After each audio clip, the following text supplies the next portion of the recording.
Hello good morning students. आज का हमारा टॉपिक है सब्जेक्ट वर्ब एग्रीमेंट। जैसा आप जानते हैं कि सब्जेक्ट वर्ब एग्रीमेंट की सीरीज़ इसमें चल रही है और सब्जेक्ट वर्ब एग्रीमेंट के दो वीडियोस ऑलरेडी अपलोड कर चुका हूं और ये वीडियो नंबर 3 है।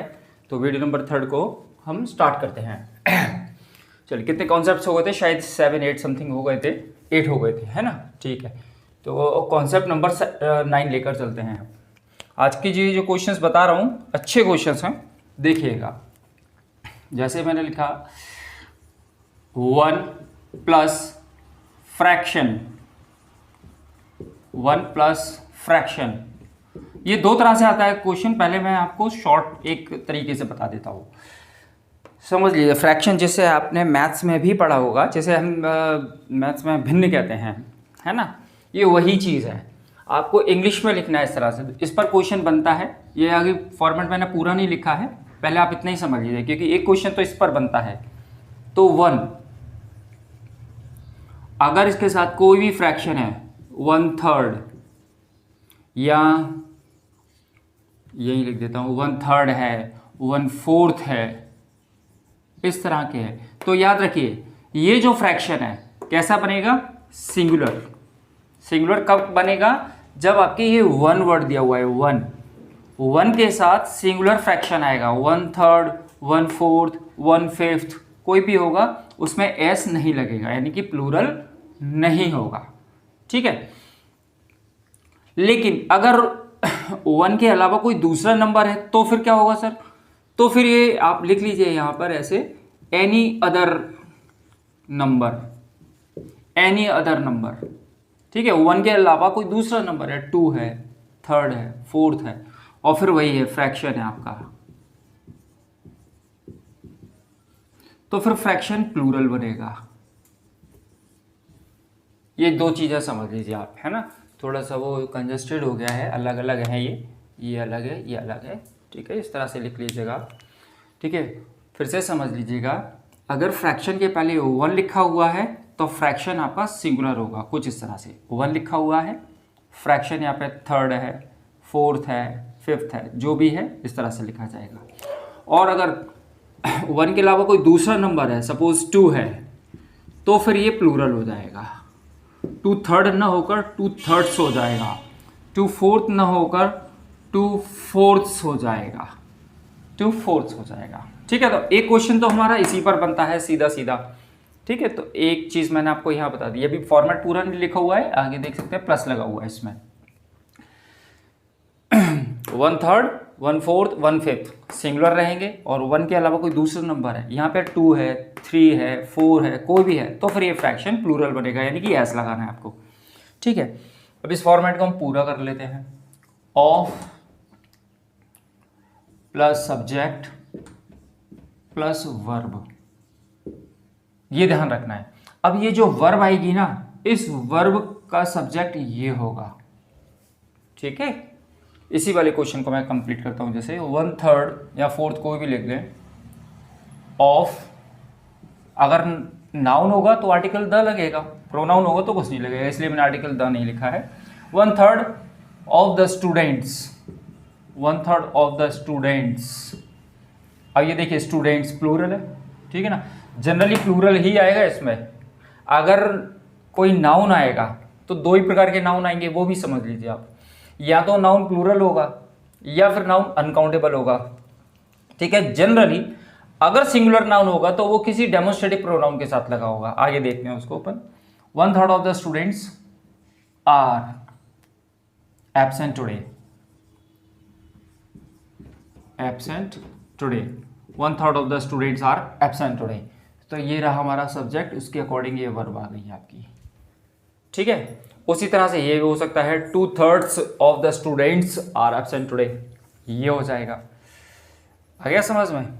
अब एक अनकाउंटेबल नाउन का भी देख लेते हैं अपन। जैसे मैंने लिखा 2/3 of the food was rotten, 2/3 of the food was rotten। अब ये was क्या वर्ब है? ये इसके अकॉर्डिंग आ गई। फूड अनकाउंटेबल नाउन है, अनकाउंटेबल नाउन है, इसीलिए हम वर्ब सिंगुलर की लगा रहे हैं। मैं आपको पहले ही बता चुका हूँ कि अनकाउंटेबल नाउन हो या सिंगुलर नाउन हो, उसके साथ सिंगुलर की वर्ब लगेगी। ठीक है ना। अब इधर आ जाओ, ये टू थर्ड्स है ना। अगर ये 1 होता तो थर्ड हो जाता। तो एरर जो बनती है, एक तो इस पर बनती है और एक इस पर बनती है।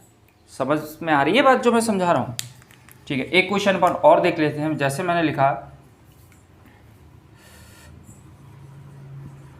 3, अब इसको आप करिए 3/4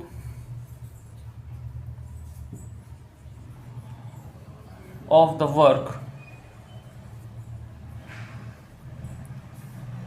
3/4 of the work has been done। इसको आप करें। एक और कर लेते हैं अपन,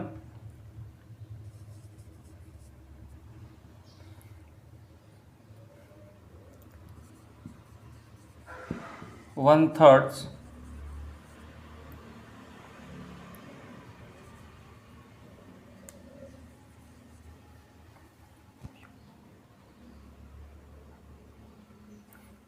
1/3 of you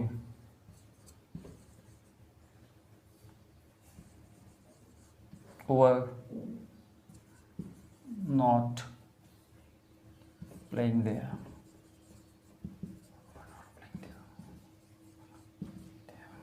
were not playing there, इसको अब आप लोग करिए। चलिए,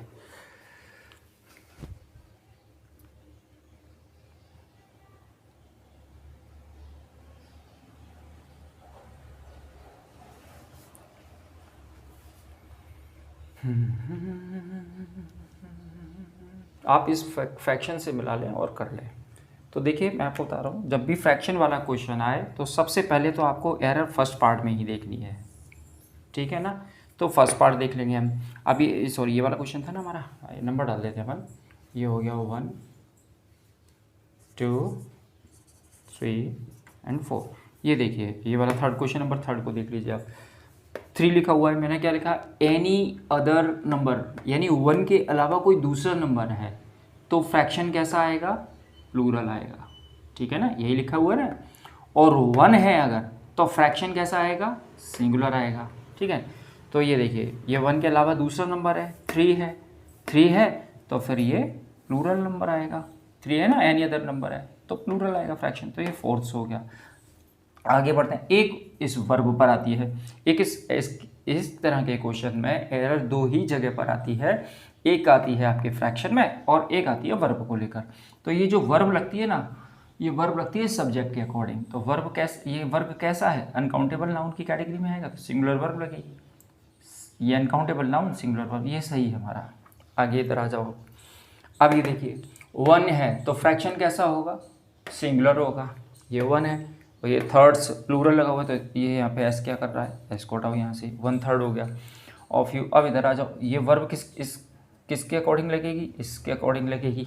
यू क्या है यहाँ पर, प्रोनाउन है, इसलिए आर्टिकल दा नहीं लगा। मैंने बताया था ना, नाउन होगा तो आर्टिकल दा लगेगा और प्रोनाउन होगा तो आर्टिकल दा नहीं लगेगा, इसलिए मैंने दा वाला कॉन्सेप्ट इसमें नहीं लिखा।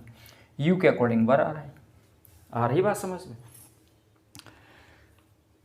ठीक है, आ गई ये चीज़ समझ में सबको? चलिए बता दूं फिर मैं।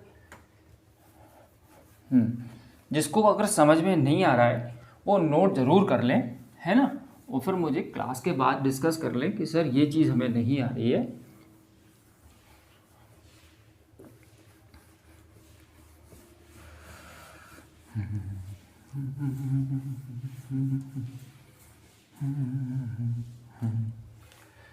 चलिए आगे बढ़ते हैं हम।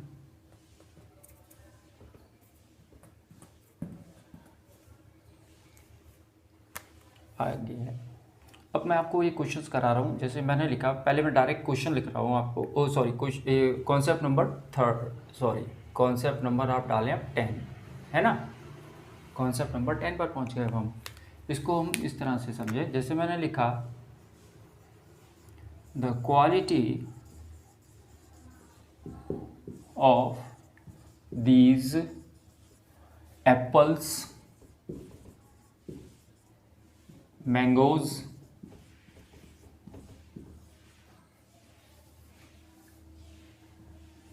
And pearl mangoes and grapes.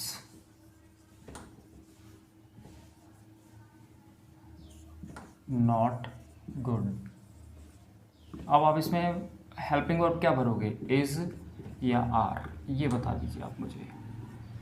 चल जब तक ये करिए, इसमें हेल्पिंग वर्ब क्या भरेंगे आप?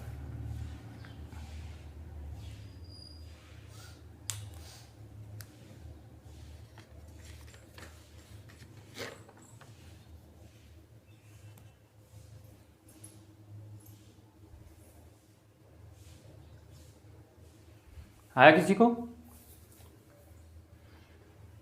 The quality of these apples, mangoes and grapes is, आप लोगों ने हो सकता है किसी ने आर भरा हो, तो मैं बता देता हूँ, समझ लीजिए। ये एक ऐसा क्वेश्चन है, लगभग सभी एग्ज़ाम में आता है, ठीक है। ये सभी एग्ज़ाम में आता है और इसीलिए आता है क्योंकि स्टूडेंट्स इसमें जो होता है ना, वो सब्जेक्ट इनको समझ बैठता है, ये सब्जेक्ट है, जबकि इसका सब्जेक्ट बच्चों हमारा ये होता है, ठीक है।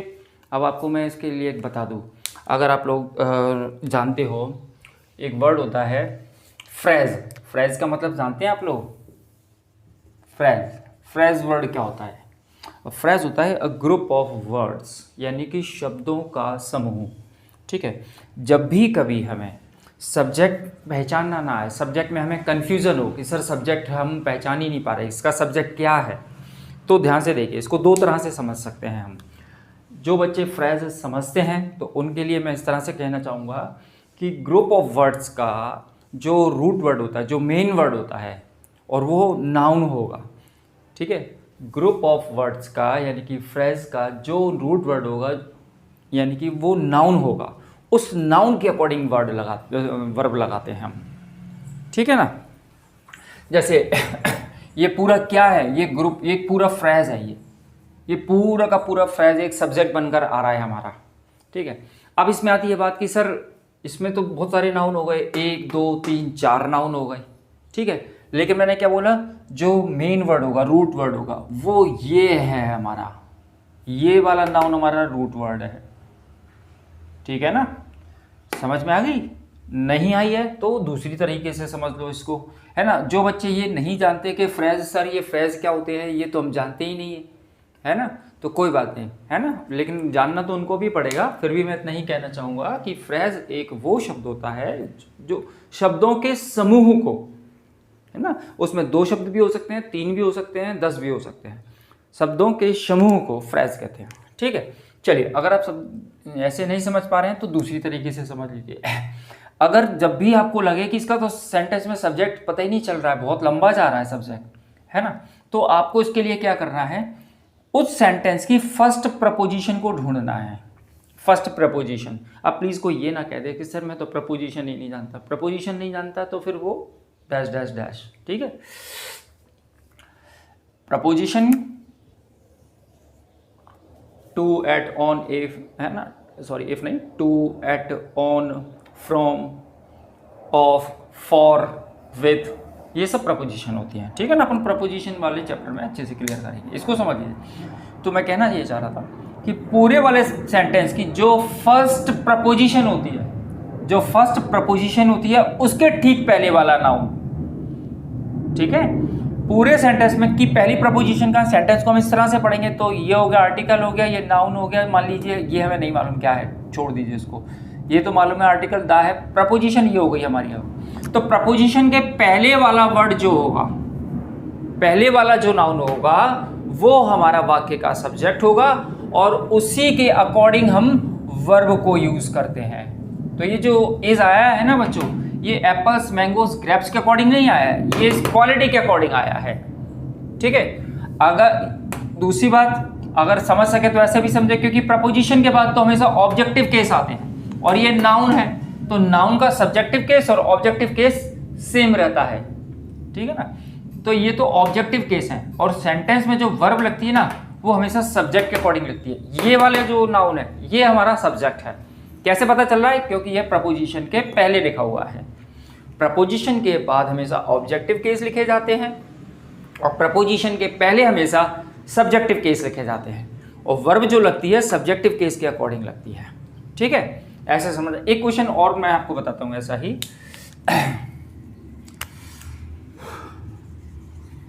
The board of 5 members, the board of 5 members have taken action against him.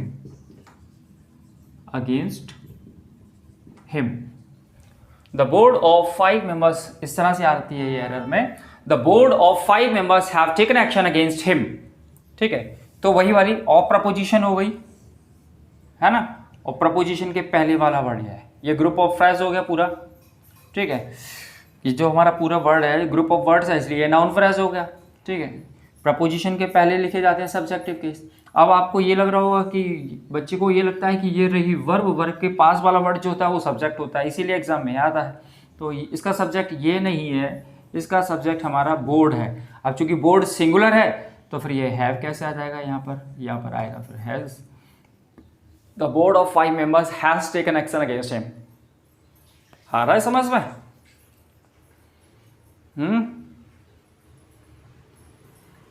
हाँ बिल्कुल। नहीं, ये जरूरी नहीं है कि प्रपोजिशन हमेशा ऑफ हो, ये जरूरी नहीं होता है ना। मैं एक और एग्जांपल लिखता हूं जिसमें प्रपोजिशन दूसरी आ जाएगी। जैसे मैंने लिखा the book on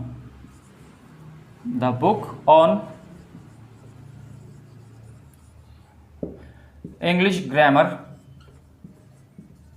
the book on English grammar, ये इंग्लिश लिखा हुआ है, कुछ ज़्यादा ही इंग्लिश हो गई उसमें। The book on English grammar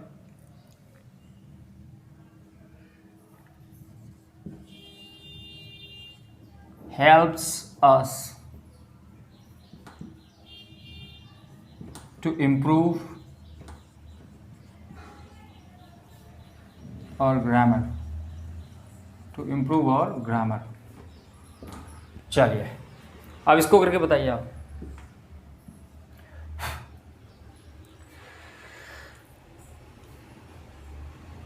वैसे ये मैंने थोड़ा सा वैसे ही शॉर्ट में, मैंने एक्चुअल में मेरा ध्यान इस पर था, आपने प्रपोजिशन का कहा था इसलिए। तो ये देखिए ये प्रपोजिशन आ गई अब, है ना। सेंटेंस हालांकि इंग्लिश ग्रामर ये भी सिंगुलर है, बच्चा इसको सिंगुलर कर लेगा। यहाँ पर मेरे को लिखना चाहिए था the book on English grammar and composition, है ना, तब अच्छा बन जाता वो। इंग्लिश ग्रामर एंड कंपोजिशन फिर हेल्प करते, तब थोड़ा सा और अच्छा क्वेश्चन बन सकता था वो।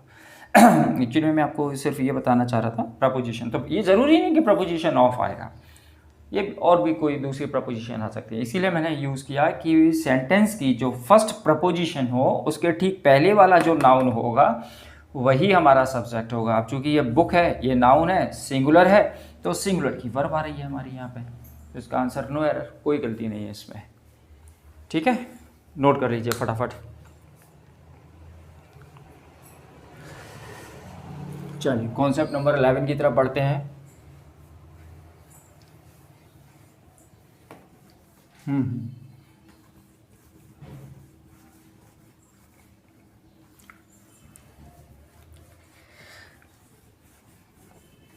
चलिए इसको बाद में मिटा देंगे, लिखते रहो। क्वेश्चन नंबर 11 पर आ जाओ। कॉन्सेप्ट नंबर 11 एक इसी तरह से फ्रेज होता है, नथिंग बट या फिर नथिंग या एवरीथिंग भी होता है, एवरीथिंग भी लिख सकते हैं आप, nothing and everything but.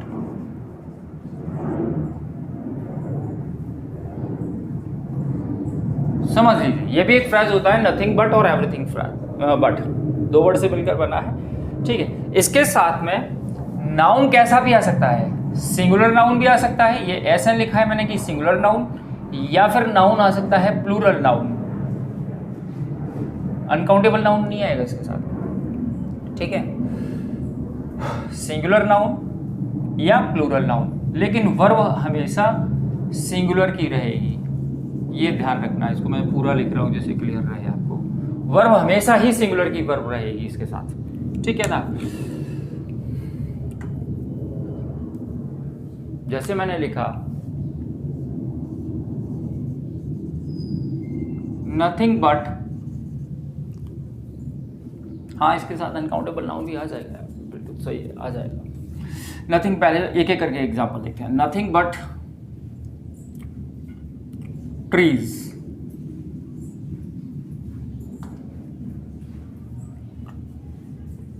Cut in the park. अब इसमें ऑप्शन भरने आपको, वॉज या वर, वॉज या वर, इसमें से एक चूज कर लीजिए आप।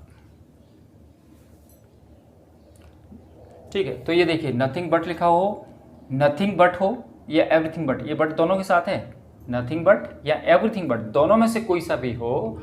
ठीक है, तो फिर उसके साथ ट्रीज, ये आ गया, प्लूरल नाउन आ गया। मैंने कहा ना नाउन कैसा भी आ सकता है।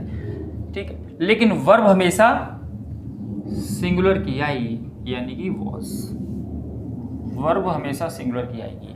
ठीक है, अब देखिए इंपॉर्टेंट क्यों हो जाता है कि देखिए एरर फाइंडिंग में अगर दिया जाएगा तो वो जानबूझकर इन दोनों को एक ही बॉक्स में रखेगा, कुछ इस तरह से, ट्रीज वॉज। तो बच्चे का ध्यान क्या होता है, एक्चुअली में फोकस हमारा जो होगा वो इस बॉक्स पर रहता है ना। तो ये वर्ड प्लूरल है। ये एरोप्लेन सारे आज ही निकलेंगे ऐसा लग रहा है। ये प्लूरल है और प्लूरल के साथ सिंगुलर की वर्ब लगे तो बच्चे को ये गलत लगेगा, जबकि ये नहीं है ना। हमारा सब्जेक्ट जो है वो ये है, इसके अकॉर्डिंग हमें वर्ब लगानी होती है। ठीक है, अब आपको ये दिमाग में आ रहा होगा कि सर इसमें प्रपोजिशन तो है नहीं है, तो मैं आपको बता दूं ये जो बट है ना, ये एक कंजंक्शन के साथ साथ प्रपोजिशन भी होती है, अपन आगे वाले चैप्टर में करेंगे। ठीक है, एक और देखें इसी का, एक एवरीथिंग का ले लेते हैं हम। एवरीथिंग बट, मैं कह रहा हूँ ना आज ही निकलेंगे सारे। एवरीथिंग बट, एक अनकाउंटेबल का ले लेते हैं ना, नथिंग एवरीथिंग बट फूड,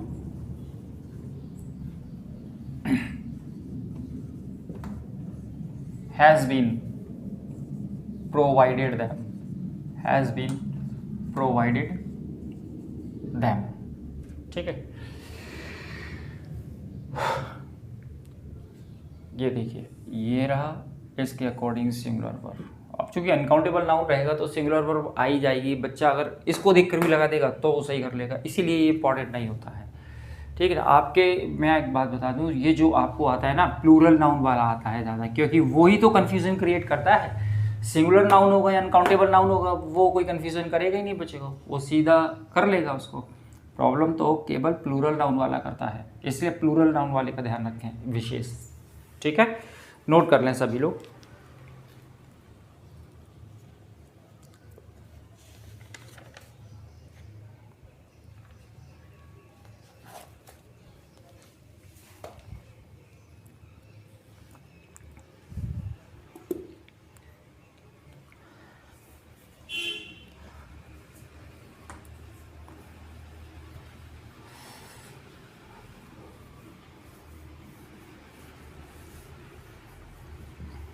अरे आज ये विंडो डोर सब खुला हुआ है ना, इसीलिए आवाज़ आ रही है, लाइट नहीं है ना, ये इन्वर्टर से चल रही है क्या, ऊपर वाला रहेगा। चलिए आगे देखते हैं हम। मैं एक बहुत बढ़िया क्वेश्चन देने जा रहा हूँ आपको, जरा इसको अभी लिखना नहीं, अपन कॉन्सेप्ट नंबर 12 पर पहुँच गए हैं, लेकिन अभी इसको आप कोई भी नोट नहीं करेगा, पहले मुझे आंसर बताएगा। जैसे मैंने लिखा India dash getting progress by leaps and bounds, leaps and bounds. By leaps and bounds एक इडियम्स होता है ना, इडियम्स एंड फ्रेजेस है ये, हाँ इडियम्स नहीं सॉरी फ्रेज है ये, और इसका मतलब होता है दिन दुगनी रात चौगुनी उन्नति करना, progress by leaps and bounds, है ना। अब इसमें आपको ऑप्शन भरना है एज और आर। ठीक है, एक क्वेश्चन मैंने ये लिखा, इंडिया डैश ना, ऐसा नहीं।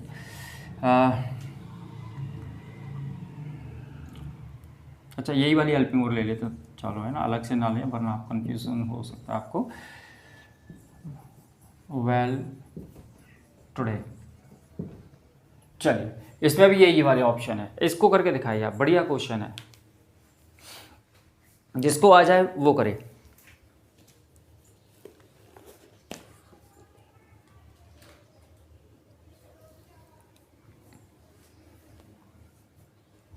आया किसी को? चलिए देखिए मैं बता देता हूं, अब ध्यान से समझ लेना।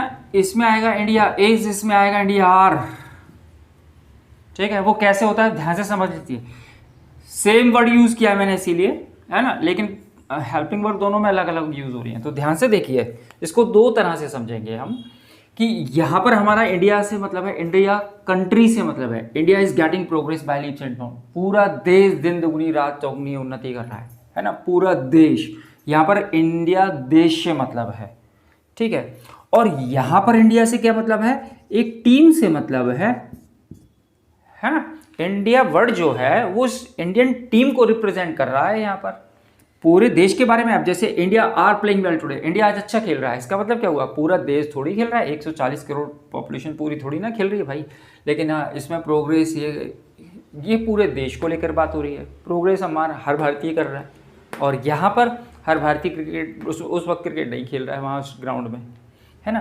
तो कहने का मतलब ये है, जब किसी देश का नाम उसके टीम को रेफर करता है, उस टीम को रिप्रेजेंट कर रहा होता है, तो प्लूरल की वर्ब आती है, याद रखना, है ना। और अगर पूरे देश से मतलब होता है उस कंडीशन में, तो वो फिर इज, हेल्पिंग वर्ब सिंगुलर की आती है। इज नहीं कह रहा हूँ मैं, सिंगुलर हेल्पिंग वर्ब कह रहा हूँ कॉन्टेक्स्ट पर। आपने देखा होगा, जैसे अब देखो मुझे याद आया, जब आप लोग मैच देखते होंगे तो आता है ना आफ्टर, ये वो कंपैरिजन करते हैं, आफ्टर 10 ओवर्स, ये लिखा रहता है आफ्टर 10 ओवर्स, यानी कि ऑस्ट्रेलिया आर 85, और यहां लिखा रहता है इंडिया ओवर 120 लिखा रहता है। ध्यान से देखना, क्योंकि यहां पर ऑस्ट्रेलिया टीम से मतलब है, यहां इंडिया टीम से मतलब है, इसलिए प्लूरल की वर्ब लिखी रहती है।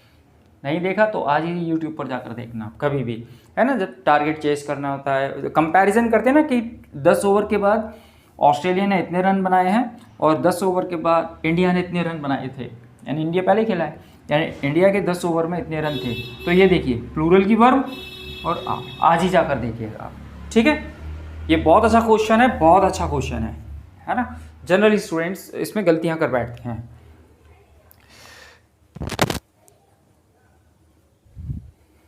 आ गया समझ में सबको, कोई डाउट? चलिए, मुझे लगता है आज की वीडियो को मुझे यहीं पे बंद कर देनी चाहिए, है ना, क्योंकि डिस्टर्बेंस कुछ ज़्यादा हो रहा है, लाइट आ नहीं रही है, इसलिए आज जो शोर शराबा हो रहा है, थोड़ा सा मन नहीं लग रहा है मेरा भी बनाने में, है ना, आप लोगों को भी डिस्टर्ब हो रहा है। चलिए आज की क्लास को यही ख़त्म करते हैं। जय हिंद।